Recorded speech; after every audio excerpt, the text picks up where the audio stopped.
साथीहरु नमस्ते सबैजनालाई के छ तपाईहरुको खबर सबै ठिकै छ नि हैन। म चाहिँ अहिले तपाईको यो जर्मनीमा पार्किङ स्थलमा छु। गाडी पार्क गरेर खाना बनाउन लाग्दै छु। सो खाना बनाउन मैले रेडी गरेको छु। हाम्रो चाहिँ गाडीमै खाना बनाउनु पर्छ। यहाँ प्याज यसो काट्नु गर्दैछु। ग्यास यता छ हैन। अनि यो ग्यासलाई चाहिँ तपाईको यहाँ यो ग्यास हो, यसलाई यहाँ फिड गरेर चाहिँ तपाईको पकाउँछु। अहिले चाहिँ तपाईको कटिङको काम, हाम्रो कटिङको काम भइरहेको छ। यस्तो चाहिँ यो चाहिँ तल सुत्ने ठाउँ हो, लथालिङ्ग छ। यो माथि सुत्ने ठाउँ हो, दुईटा छ। गाडी हाम्रो हेर्न सक्नुहुन्छ। हेलो, के छौ साथीहरु, खबर सबैजनालाई सम्झेको छु मैले पनि नेपालतिर। मलाई चिन्ने हुनेहरु सबैलाई। म चाहिँ अहिले जर्मनीको कासेल भन्ने ठाउँमा छु। आज दिउँसो 12 बजे यहाँको जर्मनीको टाइम अनुसार 12 बजे यहाँ आइपुगेर बसेको। अनि यसो डुल्दै छु यता बाहिरतिर, यसो जिउ तन्काउनलाई यसो हिँडडुल गरेको। यहाँ चाहिँ तपाईको पेट्रोल पम्प पनि छ। अनि छेउमा उतापट्टि यो पेट्रोल पम्प भयो। यहाँ तपाईको पेट्रोल डिजल हाल्ने ठाउँ। उतापट्टि तपाईको ब्याकवेयरदेखि अलिकति उतापट्टि चाहिँ रेस्टुरेन्ट छ। यहाँ यो युवा कम्पनीको गाडीहरू धेरै रहेछ। हाम्रो गाडी चाहिँ यतापट्टि छ। यहाँ गाडीहरू धेरै छन्। यो पार्किङ हो, यहाँ पे पार्किङ हो। यहाँ पैसा तिरेर यहाँ सुविधा छ। नुहाउने सुहाउने टोइलेट सबै भएको छ। सरकारी पार्किङमा चाहिँ त्यति पाइँदैन। पैसा तिरेर बस्ने पार्किङमा चाहिँ पाइन्छ।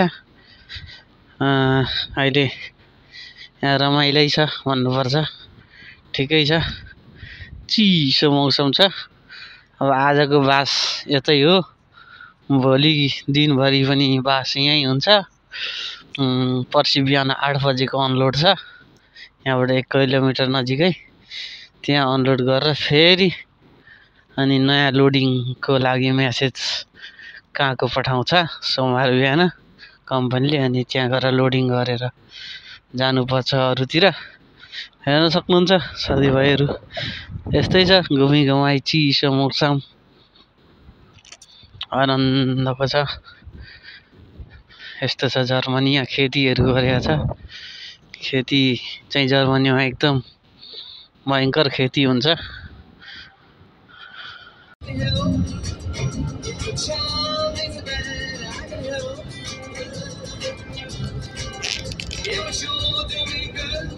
हेलो गाइज, लाग्यो है हामी अब इटालीतिर लाग्यो। जर्मनी लास्ट डेनमार्क बोर्डरबाट इटालीतिर लाग्यो। अब इटालीमा गएर सामान अनलोड गर्नु छ। कफी लोड गरेर हिँडेको। यस्तै छ है हाम्रो काम।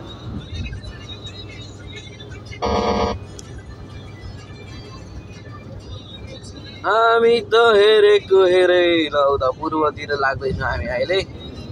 पश्चिम समुद्री तटको छेउबाट हामी पूर्वतिर लाग्दैछौँ। पूर्वतिर काम झुल्किने अवस्थामा छ। पुरै पहेँलो रातो हुँदै आउँदैछ।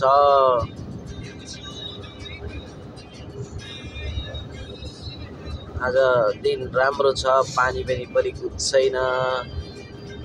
हाम्रो टेनिसले गाडी कुदाउँदै हुनुहुन्छ बिहानको पालोमा। अब गाडी कुदाउने उहाँले 4 घण्टा कुदाएपछि मेरो पालो हुन्छ फेरि 4 घण्टा। मैले फेरि 4 घण्टा कुदाएपछि उहाँको पालो हुन्छ फेरि 4 घण्टा। अनि फेरि मेरो पालो हुन्छ 4 घण्टा। 16 घण्टामा लगभग हामी इटाली पुग्छौँ। गाडी कन्टिन्यू कुदाएर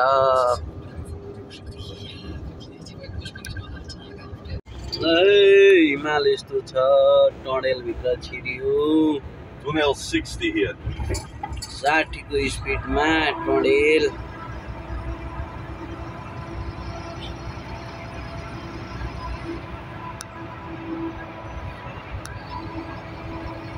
हामी चाहिँ अहिले ट्याक्कै यो टनेल फर्स्ट टनेल भनेको इटालीको टनेल हामी टनेलबाट निक्लिँदैछौँ लामो थियो टनेल मैले बिचमा पुस गरेँ फेरि अर्को टनेल ट्याक्क बढ्ने बित्तिकै फेरि अर्को टनेल टनेलै टनेल छ है यहाँको टनेल बाइक दामी छ यो टनेल चाहिँ सानो टनेल छोटो टनेल फेरि अर्को टनेल हेर त कति हो टनेल पनि राम राम राम राम राम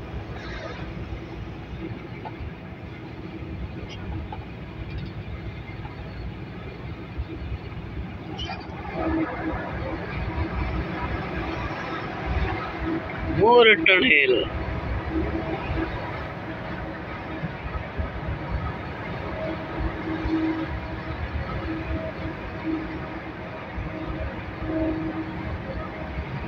अब टनेल यो टनेल सकियो अब फेरि छ कि अगाडि छैन जस्तो छ ल हेर्नुहोस् हिमाल हाँसेको यहाँको हिमाल हिउँ परेर थुप्रेर बनेको हिमाल फेरि अर्को टनेल ल टनेल टु टनेल इटालीमा टनेल धेरै टाढो छ 60 को स्पिडमा कुद्नु पर्ने टनेलभित्र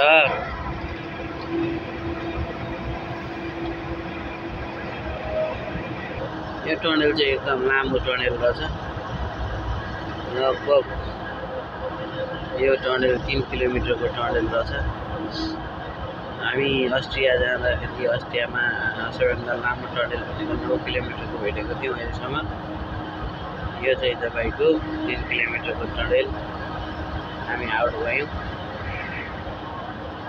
बिहानी पख चुल्केछ घाम यहाँ चाहिँ आनन्दले यस्तै छ this is Italy Italy Italy Italy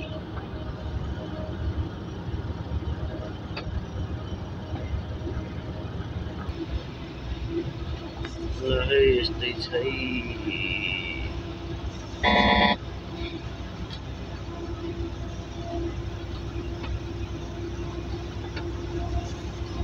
चिन्ता सिनका गरेर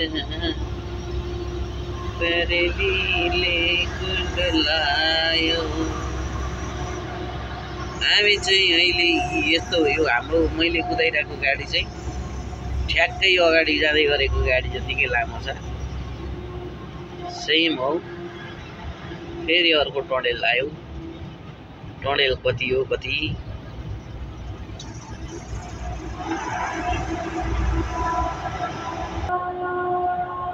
अब सक्यो है अब सक्यो बल्ल बल्ल सक्यो 100 tunnels 100 टनेल maybe 20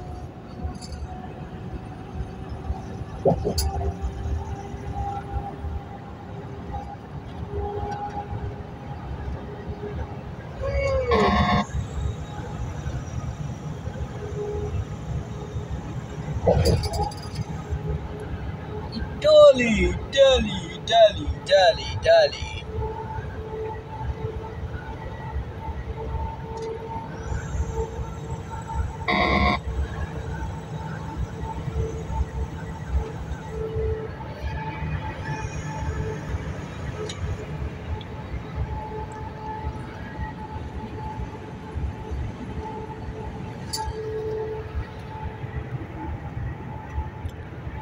पहाडको माथि माथि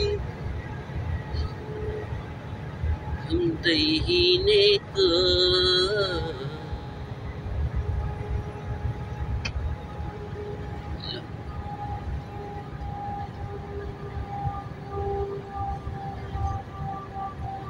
फेरि अर्को आएछ फेरि अर्को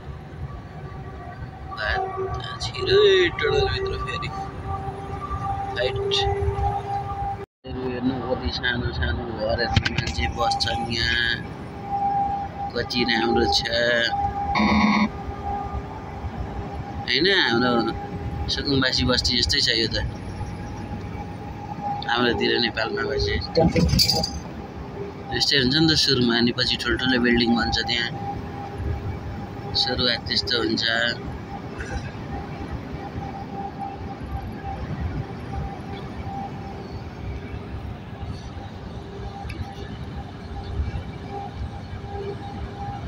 यस्तै छ यस्तै छ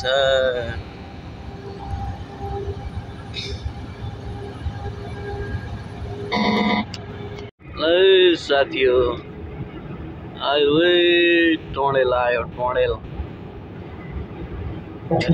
टनेल यता पनि टनेल यता पनि टनेल टनेलै टनेल इटालीमा त थोरै टनेल छैन पहाडबाट छिरो खाद्दा टनेलबाट छिरो त्यसपछि खोला आउँछ खोलामा पुल भयो यो पुल भयो खोला भयो हैन अनि त्यसपछि तपाईको टनेल यो फेरि पहाड बढ्छ फेरि टनेल खोलामा पुल अनि कति राम्रो यसरी बनाउनु नि नेपालमा पनि हैन बनाउँदैनन् सबै लुट्न मात्रै जन्मेका छन् हाम्रो देशमा फेरि यहाँ हेर्नु अब सक्यो हैन यहाँ टनेल खोला छ गाउँ छ सहर छ हिमाल छ अब त हिमाल मुनिबाट पनि फेरि टनेल छ अनि नेपालमा सबै यो सिक्नुपर्ने कुरो हो के कसरी टनेल बन्छ भन्ने कुरा सिकेर थाहा भएर पनि होला हो गर्दैनन् हाम्रा देशका नेता सबै लुटी खाने भुटी खाने मात्रै छ ल यस्तै छ यस्तै छ ल हामी चाहिँ यहाँनिर अहिले समुद्रमा चाहिँ तपाईको इटालीको समुद्र पोर्ट हो यहाँ चाहिँ सामानहरू आउँछ यहाँबाट चाहिँ हामीले सामानहरू लिएर जाने हो यो समुद्र हो समुद्रै पारी जोड्यो नि नाता हेर्नु त त्यो कन्टेनर त्यो जहाजमा सबै कन्टेनर छ यो जहाजमा टोटल्ली कन्टेनरहरू आएको छ अनि ऊ त्यो जहाज छ त्यो जहाजमा मान्छेहरू यो सबै पोर्ट साइड हो यो चाहिँ एकदम यो चाहिँ हामी अहिले इटालीको समुद्री तटमा छौँ है